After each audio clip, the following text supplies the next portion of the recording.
देखिए, सबसे पहले तो मैं मुबारकबाद पेश करना चाहूँगा हमारे प्रेसिडेंट साहब को, मिस्टर चिराग पासवान जी को, उनकी टीम को, ख़ास तौर पे पंजाब की जो टीम है हमारी, उन सबको मेरी तरफ से मुबारकबाद from all the J and K Kashmir team. क्योंकि आज जो स्टेप उन्होंने यहाँ लिया, सबसे पहली बात उनका एक kind of an official kind of an unofficial visit था। It's a mixture of both, it's a combo kind of trip. वो गोल्डन टेम्पल गए, यहाँ पे दोस्तों, इस उन्होंने वक्त मौजूद हम अमृतसर में हैं, जहाँ गोल्डन टेम्पल में, जहाँ पंजाब की धरती पे लगा, जो पहली बार चिराग पासवान राष्ट्रीय अध्यक्ष हैं लोक जनशक्ति पार्टी के, वो पधारे हैं। और यहाँ पे तमाम जो कार्यकर्ता है, जगह जगह से, पंजाब के देश के हर एक कोने से जो है, लोगों ने उनका स्वागत के लिए अमृतसर पधारे और एयरपोर्ट पे उनका बहुत जोरदार स्वागत किया। इस वक्त मौजूद हमारे साथ जे-एंड-के के रहीश राणा जी। सर, बहुत बहुत शुभकामनाएं आपको, आज आप अपनी टीम के लिए सपोर्ट के लिए आए, क्या कहना चाहेंगे? पंजाब की धरती पे पहली बार चिराग पासवान आए हैं। देखिए, पहली बात तो मैं बताऊं, ये तो बहुत बड़ी मुबारकबाद की बात है। खास तौर पे मैं अपने प्रेसिडेंट साहब को पूरी टीम की तरफ से, जे-एंड-के की पूरी टीम से मुबारकबाद देना चाहूँगा कि यहाँ पे जो उनके कदम पड़े, ये मुझे लगता है एक बहुत बड़ा एक्सपेंशन होने वाला है। मुझे लगता है ये बहुत बड़ी विक्ट्री है। ये लोगों की एक चाहत थी, मुझे लगता है अवाम की एक डिमांड थी, जिस डिमांड को पॉजिटिवली एड्रेस किया हमारे नेशनल प्रेसिडेंट साहब ने एंड प्लस टीम ने। एंड मैं मुबारकबाद देना चाहूँगा जो पंजाब की टीम है उनका, जो इसमें जो मजबूती के साथ उन्होंने काम किया, जिस इनपुट के साथ वो आगे चले, जो डेलिब्रेशंस उनकी रही, मुझे लगता है वो बहुत काबिल तारीफ है। और हम सब जम्मू एंड कश्मीर की तरफ से एक टीम हमारी यहाँ पे आई उनसे विजिट करने के लिए, हम रात को भी मिल रहे हैं। एंड आई एम होपफुल कि अगर ये एक्सपेंशन ऐसे ही बढ़ा तो यहाँ से आप कन्याकुमारी और यहाँ से कश्मीर तक, दोनों तक आप एलजीपी का एक झंडा लहरते हुए देखोगे इंशाल्लाह। जैसे कि आप क्या मुबारकबाद तो आप दे रहे हो, जब जो राष्ट्रीय अध्यक्ष चिराग पासवान जी, पर कहीं ना कहीं जो पंजाब के काफिले को, पंजाब की आवाम को जोड़ने में डॉक्टर के पी चौधरी, जो पंजाब एलजेपी के राष्ट्रीय जनरल सेक्रेटरी है, उनका बहुत बड़ा हाथ है। बिल्कुल, मैं तो यकीनन की क्या बात कहता हूँ। देखिए, टीम में छोटा से छोटा आदमी कोई हो, एक छोटा सा छोटा कोई वर्कर हो, और फिर बड़े से बड़ा कोई एक हेड लीडर हो हमारे पास, एक टॉप एक अथॉरिटी हो, सब मिलके जब चलते हैं, सबका एक इनपुट रहता है, शुरुआत से लेकर आखिर तक वो इनपुट बनता है, तभी एक चेन बनती है, तभी एक पावर बनता है, तभी डिटर्मिनेशन बनता है, तभी एक स्ट्रेंथ बनती है। और उसी स्ट्रेंथ से जब आप मार्केट में आते हो तो फिर आपका एक गूंज फैलती है मार्केट में। एंड आई थिंक पंजाब उसका एक बहुत बड़ा विटनेस है। आज जो हमने यहाँ सुबह जब चिराग पासवान जी ने यहाँ गोल्डन टेम्पल विजिट किया, आई थिंक वो बहुत बड़ा नज़ारा देखने वाला था, क्योंकि जिस तरह की कंपोज एंड काम पिक्चर मुझे नजर आई, जिस तरह से वो बहुत कंपोज एंड काम नजर आए, I am sure that victory is overs इंशाल्लाह in Punjab and in J and K. And very soon LGP, Lok Janshakti Party, Ramvilas को आप देखेंगे, it will be a national party very soon इंशाल्लाह। Thank you so much. आपने देखा कि जे-एंड-के की जो टीम थी तमाम, जो यहाँ पे उनका चिराग पासवान का बहुत धन्यवाद किया कि पंजाब में बहुत विक्ट्री, बहुत बड़े पैमाने पे उनकी जीत होगी और एक बहुत अच्छे लीडर के जो है उभरते हुए सितारा कहलाएंगे चिराग पासवान। एक तो चिराग पासवान भी युवा है और आप सभी एक युवा टीम, और स्पेशली आप बॉडी बिल्डर दिखाई दे रहे हो, क्या कहना चाहोगे? और ये जो जो देश के युवा है उनको क्या आप कहना चाहोगे, मैसेज देना चाहोगे?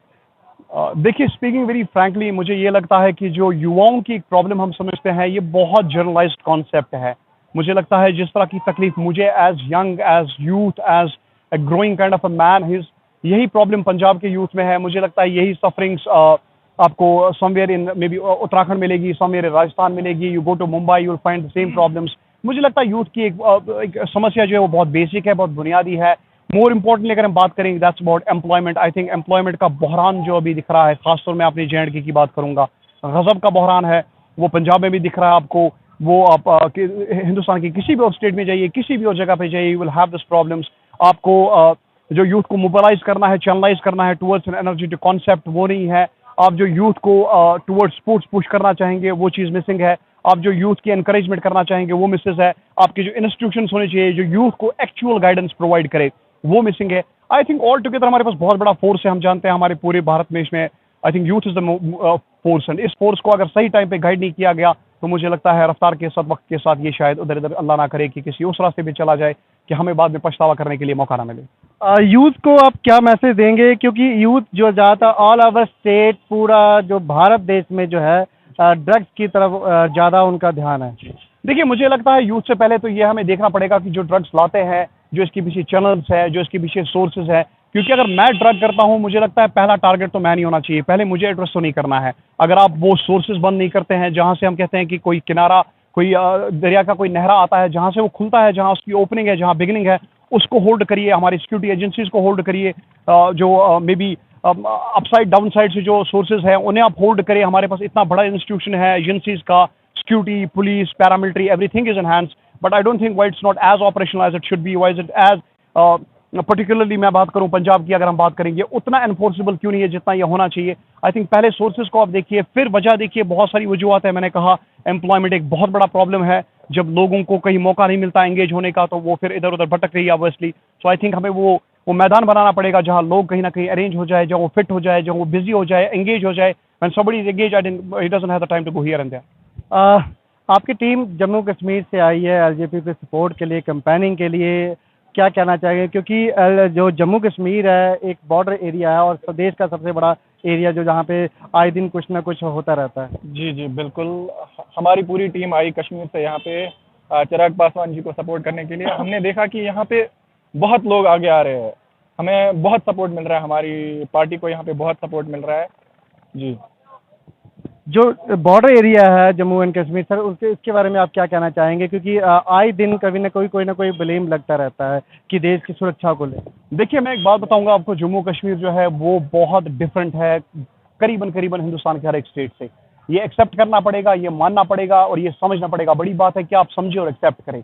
बहुत सेंसिटाइज एरिया है, काफ़ी डिस्टर्बेंसेस रही, एक अलग ही एक हिस्टोरिकल बैकग्राउंड्स रहे, चीज़ें ऊपर नीचे रही। तो हमें ये समझना चाहिए कि हमें वहाँ के लोगों को इक्वली एड्रेस करना है। एक कश्मीर का बाशिंदा वो वैसी ही रिस्पेक्ट डिजर्व करता है, वैसी लाइफ डिजर्व करता है, वैसी प्रोपोर्शनेट डिजर्व करता है, वही इंटीग्रिटी रिस्पेक्ट डिजर्व करता है जो मे बी पंजाब में एक बैठा हुआ यूथ लड़का है, या दिल्ली में कोई शाम को घूमने वाला लड़का है, या मे बी बिहार में कोई लड़का है।